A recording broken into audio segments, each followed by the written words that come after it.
Assalamualaikum warahmatullahi wabarakatuh. Bismillahirrahmanirrahim. Alhamdulillahirabbil alamin. Nahmaduhu wa nasta'inuhu wa nastahdihi wa nastaghfiruh. Wa na'udzu billahi min shururi anfusina wa min sayyiati a'malina. May yahdihillahu fala mudilla lahu wa man yudlilhu fala hadiya lahu. Allahumma salli wa sallim wa barik ala habibina sayyidina Muhammad wa ala alihi wa ashabihi wa man da'a bi da'watihi wa istana bi sunnati nabihi ila yaumil liqa'i rabbih.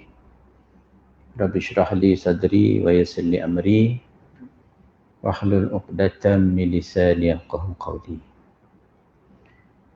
Yang dikasihi adinda pengurusi majlis, yang berbahagia Ustaz Uthman selaku penasihat Surau Al-Islamiyah, yang bahagia Sahibul Fadilah Ustaz Muhammad Zamri Zakaria selaku pengurusi Surau Al-Islamiyah, serta barisan ahli dan kuasa surau, Ashabul Fadilah, para asatizah dan tuan guru,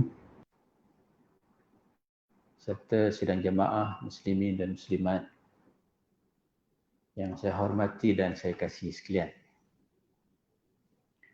Pertamanya syukur kepada Allah Subhanahu wa taala pada malam 9 Zulhijjah. Besok 9 Zulhijjah dan kita masuk dah maghrib tadi, malam 9 Zulhijjah. Di antara hari yang dinanti-nanti oleh sebahagian besar umat Islam, sama ada yang sedang mengerjakan fardu haji ataupun seperti kita yang tidak menunaikan fardu haji. Maka tuan-tuan sekalian, kita gunakanlah kesempatan besok untuk kita berpuasa. Malam ni kita sahur, besok kita berpuasa insya-Allah. Nabi SAW bersabda, "Siyamu yaumi Arafah ahtasibu 'ala Allah an yukaffira as-sanata allati qablahu wa sanata allati ba'dahu." Rawahu Muslim. Berpuasa pada hari Arafah 9 Zulhijjah,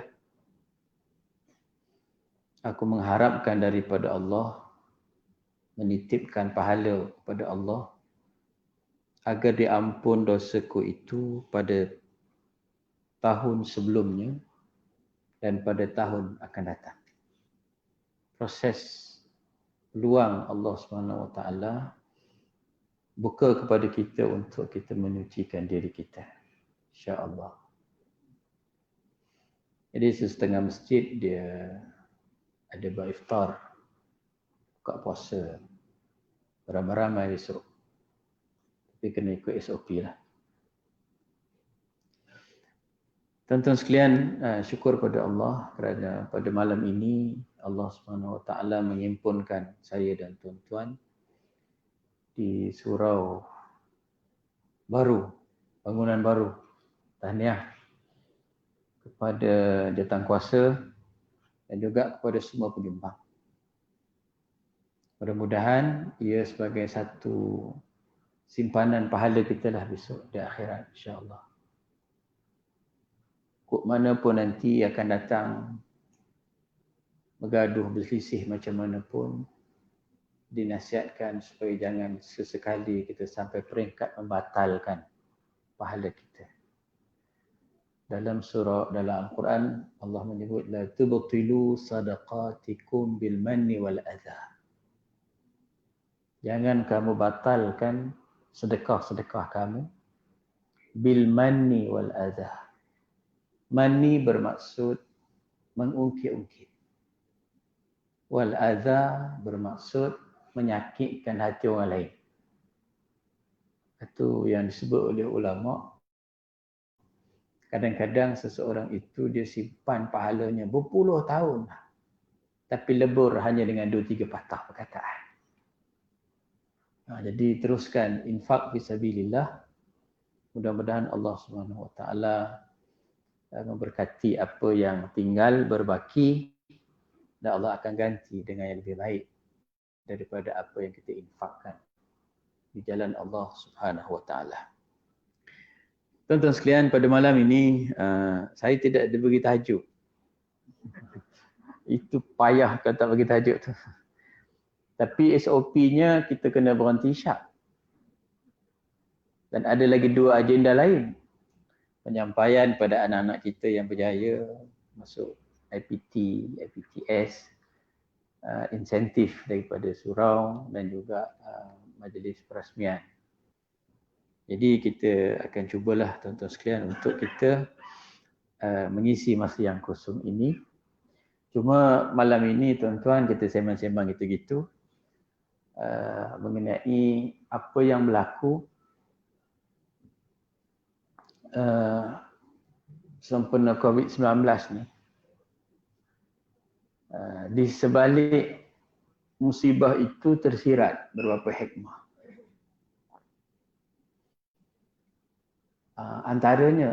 Antara hikmahnya tuan sekalian, terbuka depan kita betapa Islam sebenarnya satu cara hidup yang tak pernah gagal untuk menawarkan jalan keluar terhadap segala masalah kita. Cuma kadang-kadang kita ni tak sampai, ilmu kita tak sampai kepada jalan keluar tu. Tuan-tuan, siapa sangka rupa-rupanya, yalah seumur saya 40-an lebih ni, dah hujung-hujung 40 ni. Daripada kecil lagi di Bagan Datuk, kalau sembahyang Jumaat itu tak pernah kurang 40. Tiba-tiba boleh sembahyang Jumaat 4 orang. 12 orang. Tuan-tuan sekalian, tak pernah seumur saya ni, umur 40-an lebih ni, mendengar azan selain daripada azan yang biasa kita dengar. Alih-alih bulan 2, bulan 3, bulan 4, bulan 5, udah azan kita ada benda lain nyebutnya. Sallu fi buyutikum. Tuan-tuan, tak tergambar saya sembahyang Jumaat, sembahyang jemaah, sembahyang Jumaat jarak-jarak macam ni. Ini lebih 1 meter ni tuan-tuan. Sebab tuan-tuan ukur 1 meter daripada sejadah. Masjid saya 1 meter daripada tubuh badan. Dia jadi rapat lagi. Sejadah kita ni kalau 1 meter dah 1 meter macam di sekolah lah. Ukur meja tu kan. Bukannya jarak meja ujung ke ujung, tak. Daripada tengah tu ke nak bagi ramai. Jadi tuan-tuan sekalian, itu antara hikmah-hikmah yang rupanya dalam fiqh ni cukup kaya dengan segala penyelesaian-penyelesaiannya. Cuma kadang-kadang kita ni bila tak ada benda-benda yang mendatang gini, kita akan statik pada ilmu yang lama. Udah dia pergaduh tuan-tuan sekalian. Pasal apa sembahyang Jumaat boleh 12 orang? Sah ke tidak?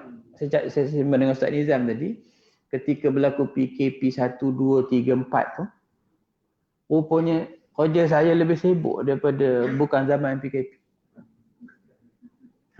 Polis-polis yang buat SDR. SDR Sekatan Jalan Raya. Tanya Ustaz, macam mana kami nak sembahyang ni? Kalau kami sembahyang, terlepas nanti orang daripada negeri lain. Itu tak tanya lagi nurse-nurse yang pakai PPE tu. Macam mana kami nak sembahyang? Masuk Ramadan Ustaz, julu-julu hidung suap tu batal ke tidak? Macam-macam. Jadi kemudian nak musim haji baru ni. kami bincang-bincang nak hantar orang tidak jemaah haji. Rupa-rupanya takat ini alhamdulillah memang kita tak hantar, bukan negara kita saja, banyak negara tak hantar. Kemudian yang terbaru ni kan nampak angka di Malaysia ni COVID makin turun. Tiba-tiba naik balik. Dan kami dah mengangkat cadangan kepada tuanku sebenarnya untuk kita buka lagi secara beransur-ansur, buka. Tapi bila angka tu naik, stop dulu. Sebab wabak ini kita okey, orang luar masuk. Tuan-tuan saya tak terbayang, barangkali tuan pun tak terbayang. Sekarang sudah berjangkit 16 juta. Amerika saja 3 juta. 1/4 lebih kurang begitu. Yang meninggalnya Amerika saja 100,000 lebih. Sudah melepasi daripada bilangan mati perang Vietnam dulu. Itu dari sudut jiwa-jiwa yang mati. Bangunan-bangunan di Amerika musnah akibat rakyat dia tak puas hati sebab seorang kulit hitam yang ditekan tengkuk sampai mati. Ini semua raja Allah Ta'ala.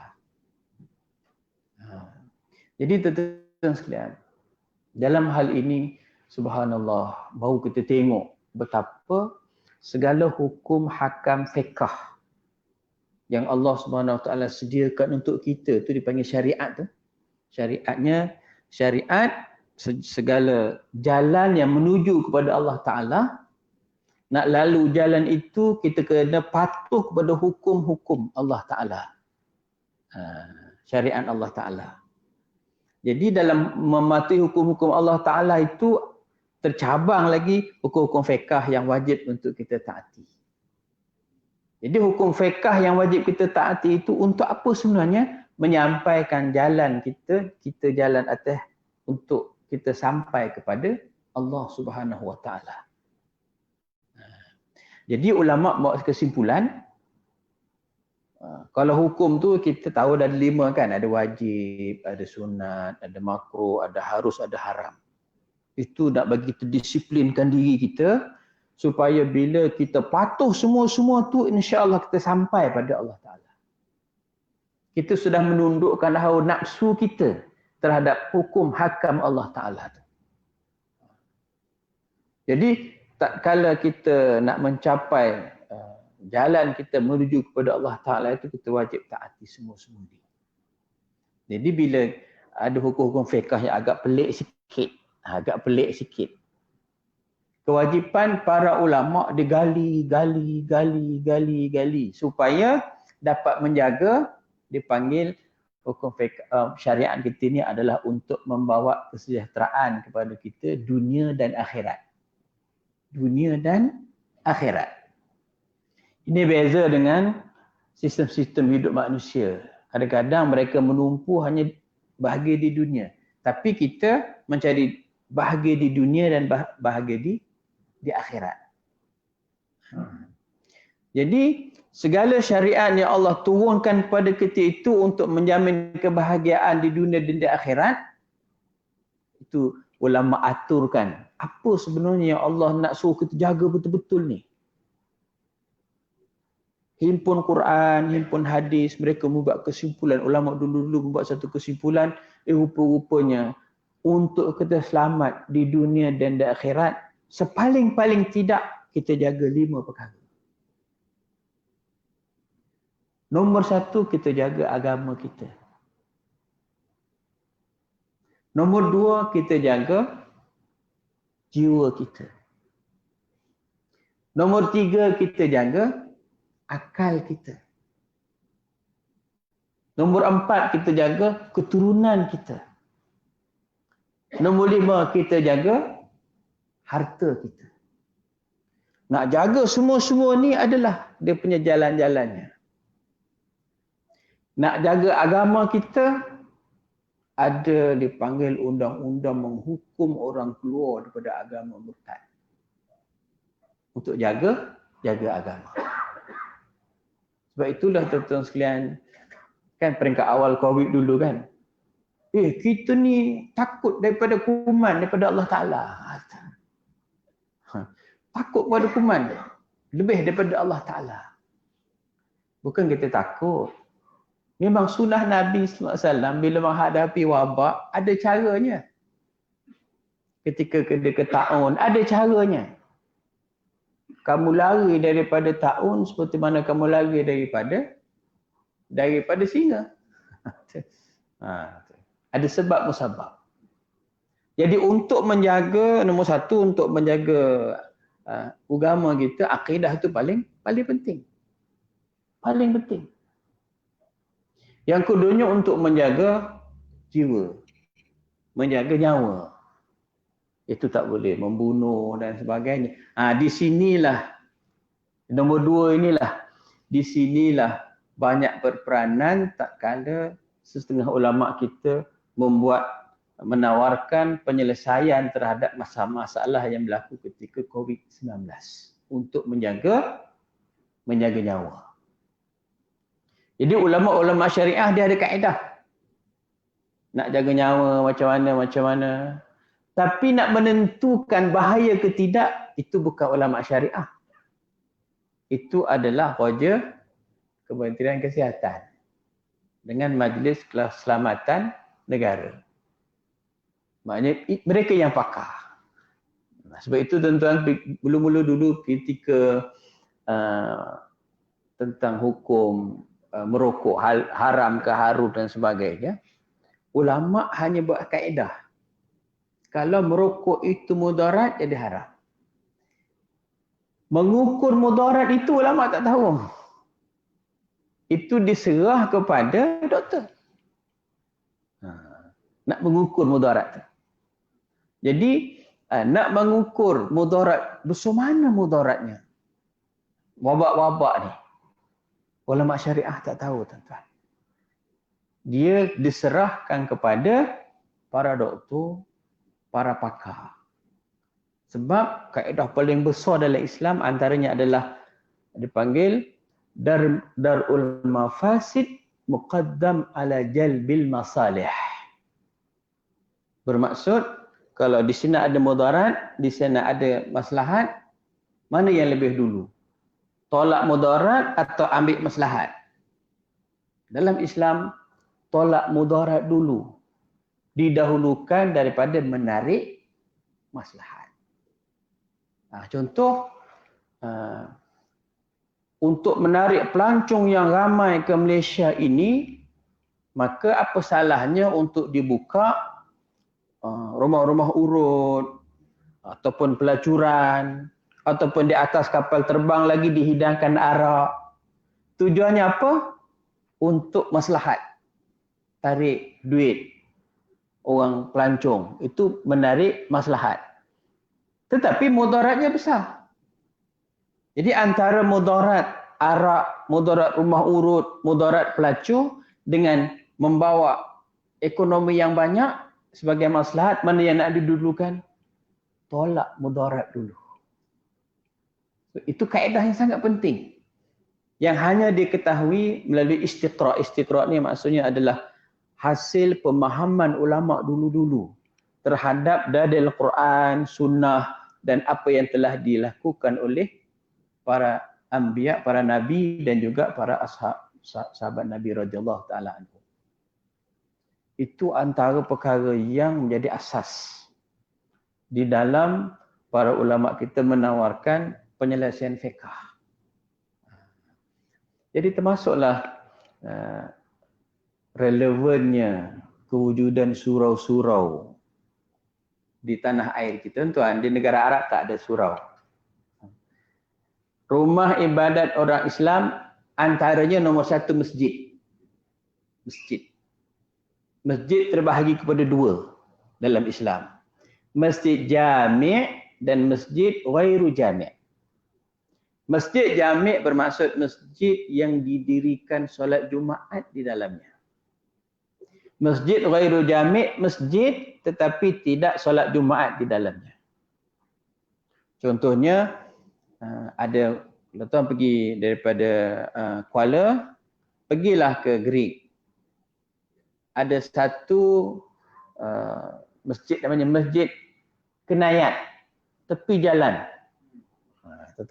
Kalau ngala ke Greek dia belah kiri. Ada masjid cantik sebelah dalam. Di luar sikit tu ada macam batu tinggi sikit, dia letak kubah atas batu tu. Rupa-rupanya masjid yang cantik sebelah dalam itu masjid baru. Masjid yang bangunan yang letak kubah tu itu adalah tapak masjid lama. Jadi masjid jami' yang melakukan solat Jumaat dan solat fardu, adapun bangunan yang ada kubah itu dia tetap masjid sampai kiamat. Tetapi tidak didirikan Jumaat di dalamnya. Dalam mazhab Syafi'i kita, sekali bangunan dibuat itu diniatkan masjid, masjidiyahnya taraf kemasjidannya itu sampai kiamat. Tak boleh nak buat parking lot, tak boleh nak buat bangunan lain dalam mazhab Syafi'i kita. Sebab memuliakan rumah Allah Subhanahu wa taala. Itu jami' dan ghairu jami'. Sebab itu di Malaysia, di Perak khususnya, bila orang nak buat masjid, dia kena dibincang dalam masyarakat fatwa. Supaya tak jadi macam beberapa masjid di negeri Perak, buat masjid baru, ditinggal masjid lama. Masjid lama tak dijaga. Jadi kambing masuk, segala macam masuk, sudah menghilangkan kehormatan masjid. Jadi kita ada masjid jami', kedua kita ada masjid ghairu jami'. Selain itu bawah sikit namanya SDJ. Surau Diri Jumaat. Dia surau tapi bukan masjid, tapi didirikan Jumaat di dalamnya. Banyak di tempat kita. Lebihnya dia daripada surau biasa. Surau biasa tak ada solat Jumaat, tapi dia ada solat Jumaat. Jadi tuan-tuan sekalian, SDJ ini walaupun dia didirikan solat Jumaat, tapi tarafnya tak sama dengan masjid. SDJ dia tidak ada iktikaf di dalamnya. Banyak orang persoalan nak iktikaf ke tidak. SDJ dalam fatwa negeri Perak dia tidak ada iktikaf dan tidak ada tahiyatul masjid. Wala tubashiruhunna wa antum aakifuna fil masajid. Iktikaf masjid di masjid, benda SDJ. Cuma lebihnya SDJ ni dia solat Jumaat dan ada income mingguannya lah. Ada kotak dia lalu. Bawah sikit dipanggil macam inilah surau. Surau madrasah. Kalau dipanggil Datuk dipanggil madrasah. Surau. Atau musalla. Musalla adalah tempat solat. Dalam Quran kan ada. Wa idh ja'alna al-baita mathabatan lin-nasi wa amna wattakhidhu min maqami Ibrahim musalla wa ahidna ila Ibrahim wa Ismaila an tahhira baita lit-ta'ifina wal-'akifina war-ruk'is sujud. Dan ingatlah tak kala kami menjadikan Masjidil Haram itu mathabatan lin-nas, tempat tumpuan manusia seluruh dunia beribadat. Cuma tahun ini tak dapat. Hanya 8 orang sahaja daripada tanah Melayu ini buat haji. Layanannya VVVVIP. Saya tengok tadi dalam Facebook, mereka tawaf. Oh, tertib sungguh. 1 meter. 1 meter. Polis jaga sana, polis jaga sini. Oh, seronok sungguh. Tuan-tuan, saya pernah menjadi tetamu umrah Raja Saudi 2 kali. Tetamu umrah, tetamu raja. Itu pun dah rasa seronok sangat dah. Kita di Malaysia ni kita mula terfikir, aku masuk Raudah nanti mesti ada bodyguard atau cium Hajarul Aswad, Mesti ada bodyguard. Itu bayangan sebelum pergi itu. Sebab ni tetamu raja. Pergi sana, tetamu rajanya berbentuk, dia bagi hotel lah. Sebilik 2 orang. Tapi nak masuk Raudah, kena bersaing dengan Pakistan, dengan India juga, serupa. Nak cium Hajar Aswad, serupa.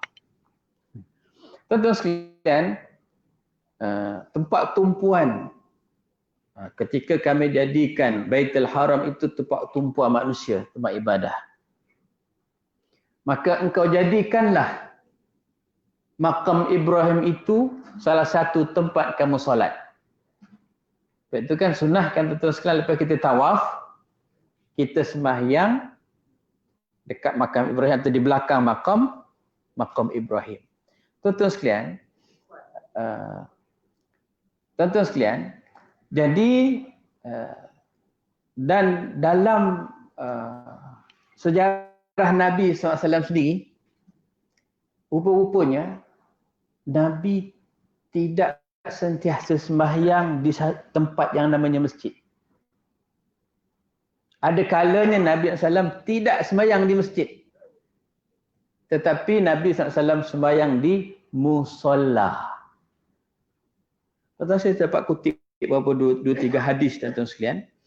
Bagaimana Nabi SAW dalam riwayat Bukhari dan Muslim, anna Rasulullah sallallahu alaihi wasallam kharaja ila al-musalla, dipanggil. Nabi sallallahu satu hari keluar menuju ke musalla. Musalla bukan masjid. Musalla adalah tempat kita dia bagi surau lah, tempat salat. Untuk apa? Yastasqi. Ketika Rasulullah sallam nak solat istisqa, minta hujan. Nabi SAW tidak solat di masjid. Tetapi Nabi SAW pergi satu tempat untuk solat, musalla dipanggil. Wa annahu lamma arada ayad'a istaqbala al-qiblata wa hawwala rida'ah. Nabi SAW keluar, solat istisqa, minta hujan, dan tak kala baginda sallallahu alaihi wasallam nak berdoa kepada Allah, Nabi SAW menghadap ke kiblat dan membalik-balikkan kain selendang dia. Itu antara sunnah Nabi SAW yang diajarkan kepada kita kalau hujan lama tak turun di tempat kita. Dipanggil solat minta hujan istisqa. Bawa sekali binatang-binatang, kambing, lembu. Tidaklah ngajak dia buat sah dengan kita, tapi ikat ke belakang. Doa-doa mereka itulah kita kadang tumpang. Doa-doa mereka lah yang bila Allah izinkan turun hujan, kita tumpang doa-doa mereka. Satu ketika Nabi SAW dengar kematian Najashi, Raja Habasyah. Anna Rasulullah SAW na'a an-Najashi fil yawm alladhi mata fihi kharaja fasaffa bihim wa kabbara arba'an. Nabi sallallahu alaihi wasallam bila dengar Najashi meninggal, dia pun mengumumkan kematian Najashi itu dan dia minta orang Islam bersamanya itu buat saf dan dia bertakbir 4 kali. Iaitu sembahyang solat jenazah secara ghaib. Sebab itu kalau di Turki setengah masjid, tuan-tuan, ketika mereka menyembahyangkan jenazah, dia tak bawa masuk ke masjid. Dia sembahyang di tempat lapang di luar daripada masjid. Begitu juga tuan-tuan sekalian, ketika Nabi SAW solat Idul Fitri dan Idul Adha, maka lazimnya Nabi SAW dia solat di tempat yang lapang. Yang ini berlaku perbincangan sebelum ni sebab ada orang komplain banyak daripada rakyat. Sebab komplain itu tu sekali memang tak tertanggung kita. Dan bila komplain daripada rakyat, tak dapat sembahyang jemaah, tak dapat sembahyang Jumaat, kita rasa gembira. Gembira pun apa? maknanya masjid dan surau masih di dalam hati rakyat kita. Kalau mereka buat tak kisah, dia pun tak komplain. Jadi bila Perak mulakan solat Jumaat 12 orang, komplain juga. Ingat jawatankuasa saja nak masuk syurga. Kami nak masuk syurga juga. Sebab 12 orang tu tak masuk AJK, tak masuk pegawai masjid. 12 orang tak masuk imam-imam sebagainya. Dia kata, mana dalil? Dalilnya ialah dalam mazhab Syafi'i kita, pandangan imam kita sendiri, bukan ulama Syafi'iyah, tak, imam kita sendiri, imam Syafi'i kita, ketika beliau radhiyallahu anhu berfatwa di Iraq, dipanggil qaul qadim. Ketika berada di Iraq, pandangan beliau adalah solat Jumaat itu ada dua pandangan, satu boleh 12 orang, satu boleh 4 orang. Masih dalam mazhab Syafi'i. Orang komplain. Asyik-asyik je tuan kuasa. Asyik-asyik je tuan kuasa. Kami nak masuk syurga juga. Okey. Tak apa. Kemudian kita naikkan kepada 40 orang. Tak masuk pegawai masjid. Dan je tuan kuasa. Jadi 52 orang lah. Orang komplain lagi. Kemudian kita buat keputusan, tuan-tuan, ini yang dinamakan kita nak menimbang ni, nak menimbang. Jaga agama, jaga nyawa. Sebab sebelum ini orang lupa daripada mana kuman tu menapak di tanah Melayu ni. Sebab mereka menyalahkan kluster tabligh. Dia lupa sebelum kluster tabligh ada kluster yang lain. Saya tulis dalam surat khabar. Saya kata ketika itu bolehlah kerajaan mengambil kira pandangan orang ramai supaya menghalang kemasukan rakyat dari negara punca wabak itu. Tuan saya dipanggil oleh orang atas. Ini bukan kerja ustaz. Ini kerja orang lain. Tak apalah. Saya kata hadis Nabi kata gitu. Isu ta'un, orang dalam jangan masuk, jangan keluar, orang luar jangan masuk. Tuan-tuan, bila sahabat-sahabat kita di kluster tabligh dipersalahkan. Tuan-tuan sedang lupa daripada mana punca penyakit itu. Allah nak tunjuk. Kluster tabligh masuk pusat, keluar daripada hospital. Terima kasih kepada jururawat. Kemas tempat tidur. Sentiasa berzikir, solat jemaah. Habis mereka keluar daripada hospital, dah tak ada kes mereka dalam hospital, timbul kluster kayangan. Duit banyak, keluar negara, tiba-tiba nak balik, kena masuk kuarantin 14 hari. Di mana tuan-tuan? Di hotel. Komplain hotel, makan tak sedap. Buat masyarakat, buat perbandingan. Kluster kayangan dengan kluster tabligh. Kluster tabligh dengan penuh reda menerima. Tuan-tuan sekalian, jadi terpaksa timbang. Nak jaga agama atau nak jaga nyawa. Dua-dua ni tadi dipelihara dalam syariat. Dua-dua kena jaga. Jadi kita buat begini. Kita buat jangan tinggal semua. Tak boleh buat semua, jangan tinggal semua. Solat Jumaat wajib dilakukan. Iqamatus syiar dipanggil. Walaupun tak mampu nak tampung semua orang. Macam musim haji sekarang ni. Saudi adalah negara teluk yang paling ramai kena dijangkiti penyakit COVID-19. Paling ramai. Dekat 100,000 lebih. Arab Saudi saja. di kalangan negara Teluk. Jadi nak jaga agama, syiar jangan dipadamkan langsung. Nak jaga nyawa, kena hadkan. Jadi kena imbang dua-dua ni. Jadi sembahyang Jumaat lebih 40 tapi kena penuh ruang utama solat. Komplain lagi, kami tak dapat nak masuk.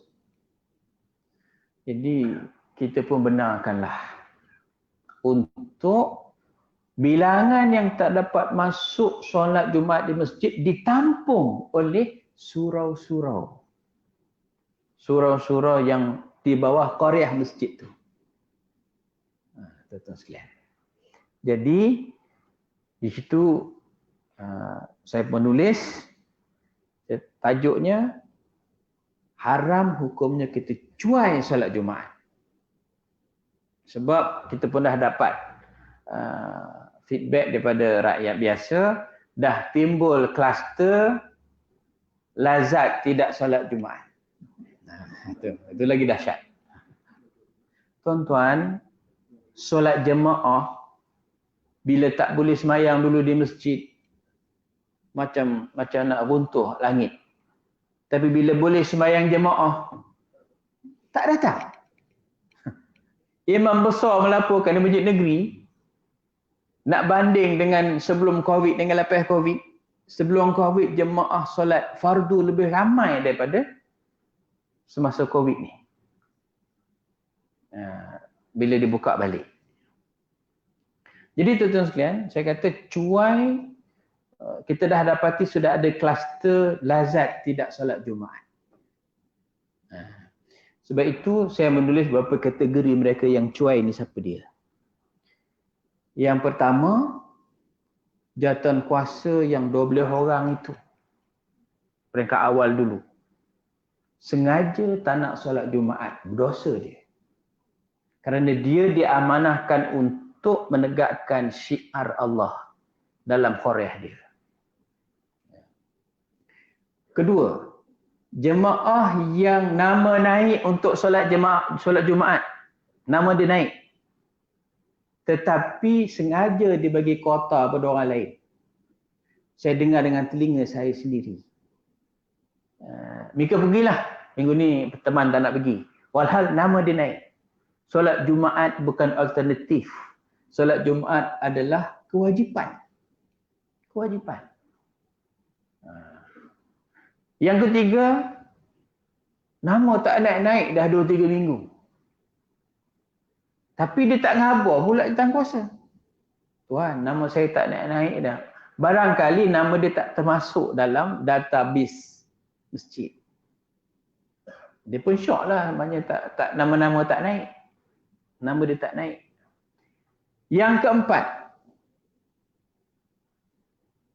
ada setengah masjid mengamalkan sistem first come, first serve. Siapa datang dulu, dia boleh masuk. Dan dia tahu nama dia tak naik, sengaja pergi satu suku. Masuk waktu 1.25, confirm tak dapat masuk. Kalau dia tahu siapa yang datang dulu boleh masuk, maka dia cubalah datang awal. Tak boleh juga, maka dia dimaafkan. Sebab sekarang surau-surau boleh mendirikan solat Jumaat apabila minta dengan PTA, bukan setakat surau macam ini tuan-tuan. Tetapi termasuklah surau-surau di sekolah. Semalam saya sembang dengan pengarah Jabatan Pendidikan, Dr. Saini, dia kata, oh bagus Ustaz, surau-surau dah boleh, beberapa surau di sekolah di Perak ni boleh sembahyang Jumaat.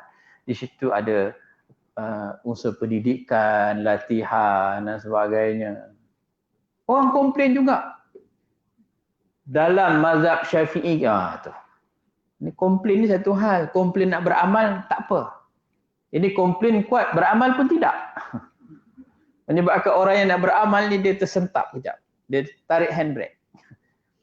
Dia kata, Ustaz, dalam mazhab Syafi'i kita mana boleh solat Jumaat satu qaryah berbilang-bilang? Dipanggil ta'addud al-jumu'ah. Memang betul. Kalau ia dalam keadaan biasa. Tapi sekarang ini kita bukan dalam keadaan biasa. Kita berada dalam keadaan sedikit luar biasa. Jadi dalam kitab Majmu' ada bahawa ta'addud Jumaah dalam mazhab Syafi'i kita harus dengan syarat. Ada syarat dia. Li hajatin aw li daruratin. Ada hajat. Maksudnya masjid-masjid tak dapat nak tampung.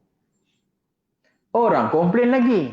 Ustaz, dalam mazhab Syafi'i kita, solat Jumaat 40 orang itu mestilah di kalangan mustautin, bukannya bermukim. Tuan-tuan, kalau tuan-tuan jadi calon imam, selalu tuan-tuan kena tanya, tuan-tuan, tuan imam, bezakan antara musafir, mukim, mustautin. Dan dikira 40 ahli Jumaat itu adalah di kalangan orang mustautin. Mustautin adalah orang yang duduk satu tempat dan dia tak ada niat nak keluar dah. Maknanya dia akan pencin di situ, dia akan meninggal di situ. Hasratnya lah. Orang inilah yang nantinya yang akan dikira sebagai ahli Jumaah.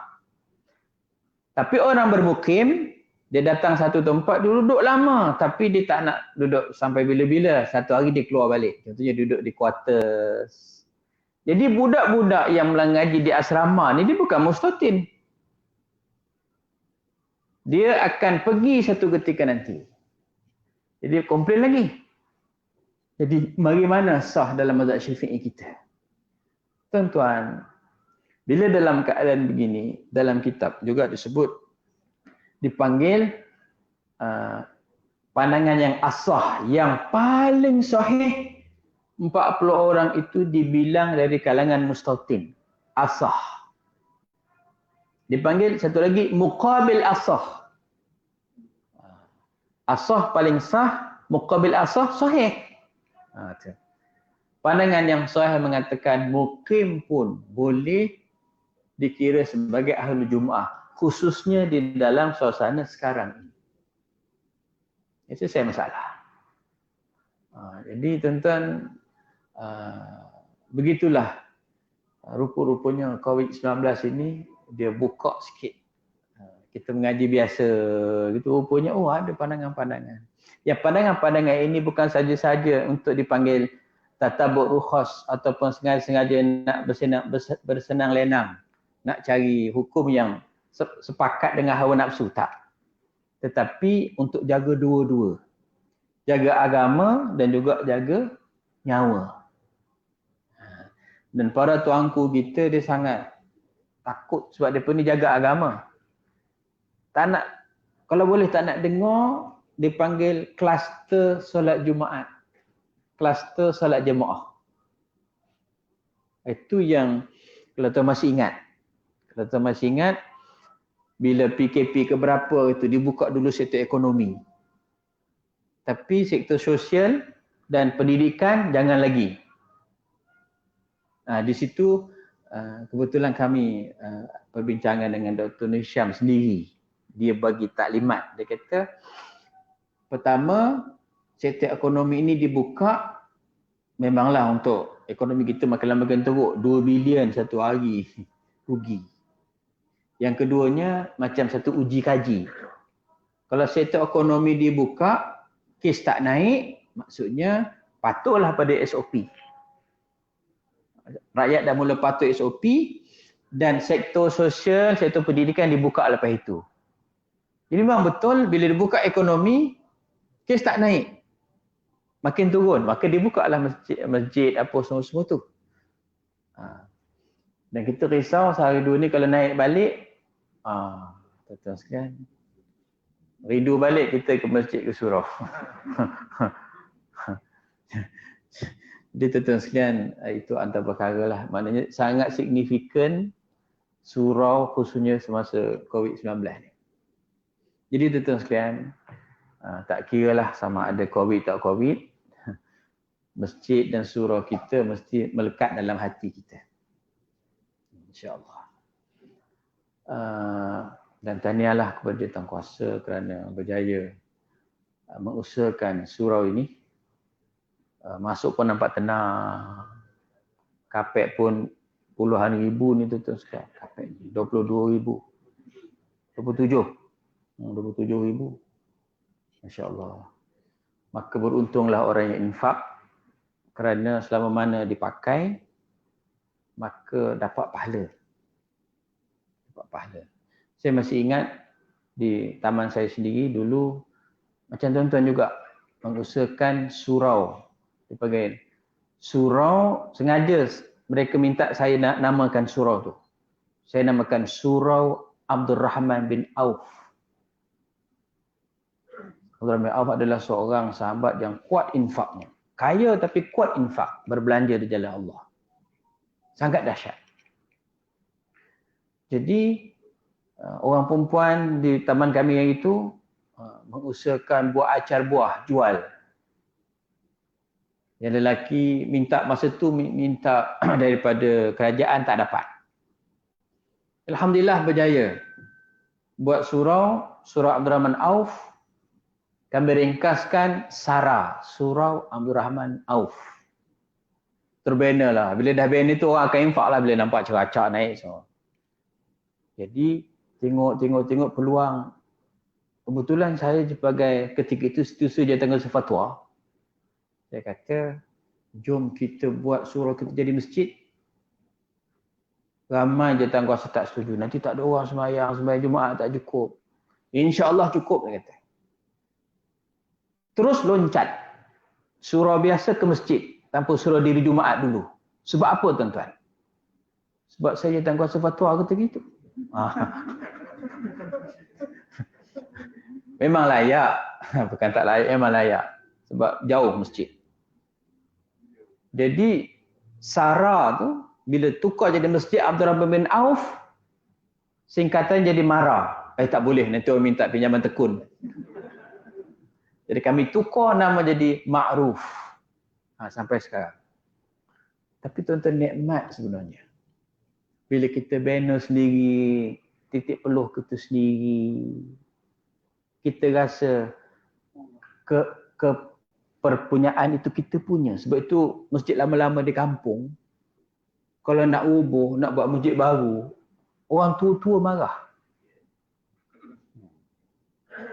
Sebab masjid itu adalah daripada titik peluh mereka. Gelegar pun orang kampung berebut nak betulkan. Sebab masjid itu adalah masjid titik peluh nenek moyang kami.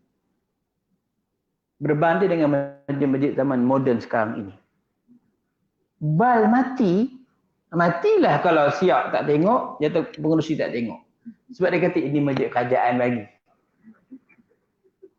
Tentu betul. Kalau sekiranya kita rasa itu kita yang usahakan, kita sayangnya lebih. Sayangnya lebih. Jadi tuan-tuan sekalian, tahniah, sayangilah surau tuan-tuan ini, Masya Allah. Saya doakan semoga terus berkembang. Tapi nak tukar jadi masjid payah sikit lah, dekat sangat. Saya tengah ceramah pun azan dengar. Saya dengar azan. Payah sikit. Sebab kecuali memang dah tak muat langsung dalam mazhab Syafi'i kita boleh berbilang Jumaat kalau dia berlaku zahmah dan masyaqqah. Zahmah maksudnya masjid Al-Islah tak dapat nak tampung lagi. Dan masyaqqah ni maksudnya nak pergi ke masjid Al-Islah itu terserempak dengan ular besar ke, kodomo ke, singa ke, sebagainya. Kalau tak ada tu tak dipanggil masyaqqah. Tak tahu Allah alam, barangkali nanti ramai yang masuk Islam sekeliling tuan-tuan ni. Saya keliling tadi, datang awal, 6.50 lebih sampai. Beritahu kawan kita pusing-pusing dulu. Pusing-pusing. Punya ramai juga sahabat-sahabat kita orang India duduk sebelah sini. Terserempak jumpa orang India. Sebab mana orang Melayu sini tak ada. Mana tahu Allah turunkan hidayah pada mereka, masuk Islam ramai-ramai, tak muat Al-Islah. Maka barangkali satu ketika besok kita boleh buat masjid, boleh buat surau diri Jumaat dan jadi masjid. Fasiliti cukup lah ni. Masjid Nabi bukannya hebat pun dari sudut fizikal. Tapi produknya sangat hebat. Dan saya cukup seronok masuk surau ini sebab tak ada tiang. Tuan-tuan, tak ada tiang. Sebab tiang tu, kalau tengah-tengah masjid, dia kacau saf. Jadi tak ada tiang ni bagus. Nyandar pun di dinding dia. Dinding pun tengok banyak pula tingkap kaca. Tak berani nyandar kuat-kuat dekat kaca. Jadi tuan-tuan sekalian, dari sudut fasiliti lengkap, okey dah ni, nak apa lagi kan. Cuma dari sudut hukum fiqah, kita kena terpaksa ikuti, sebab falsafah masjid itu, jami' itu adalah menghimpun masyarakat. Kita tak nak nanti himpun masyarakat tu, sana ada satu himpunan, sini ada satu himpunan pada hari Jumaat. Dan tuan-tuan, sebenarnya tuan-tuan imarahkan surau ini, dia adalah sebagai satu dakwah bilhal. Dakwah bukan secara kita mengajak orang kepada Islam, tetapi secara lisan, tetapi kita berdakwah dengan orang keliling ini dengan tunjuk perbuatan kita. Dengan perbuatan kita, kita mengunjungi, barangkali dah ada program-program kot menyantuni orang-orang yang bukan Islam ni. Buat kelas di masjid kami, alhamdulillah buka kelas di Ipoh tu, taman saya tu, keliling tu semua orang Cina, India. Dia buka kelas, tuition sebagainya, budak ni nak periksa, bukan Islam datang. Tuan-tuan, surau ada lebih fleksibel dari sudut menjaga hukum hakam daripada masjid. Surau wanita haid boleh masuk dalam. No problem. Tapi masjid tak boleh. Surau sangat fleksibel. Sebab itulah gamaknya dulu-dulu orang tua kita suka buat surau madrasah ni. Dia macam dewan serbaguna. Buat kenduri, buat itu, buat mesyuarat sebagainya. Lagi mudah diurus dan mudah untuk dibangunkan pada masa akan datang bila ada keperluan. Kalau masjid, dia kena jaga betul-betul kehormatan masjid. Dan tuan-tuan, nantilah mereka yang kompeten, yang sangat amanah untuk menjalankan urusan-urusan pentadbiran surau, kerana kepimpinan itu sangat penting. Pada yang tua-tua di surau ini, tunjukkanlah contoh teladan yang baik kepada anak-anak muda, dan kepada anak-anak muda, jadikanlah surau ini adalah sebagai tempat kita, pot kita lah untuk berkumpul, bersosial dan sebagainya, insya-Allah. Tuan-tuan, saya rasa takat itu dulu untuk malam ni. Bukan apa sangat, kita sembang-sembang gitu saja, mudah-mudahan ada manfaat lah tuan-tuan.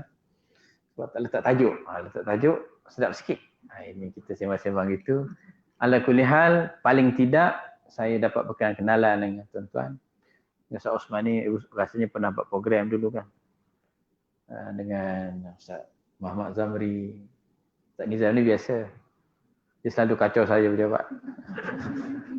Dia panggil, Ustaz datanglah ke sini. Nanti saya cari tarik. Susah nak tolak bila Ustaz Nizam ni panggil. Tak tahulah dia pakai ilmu apa.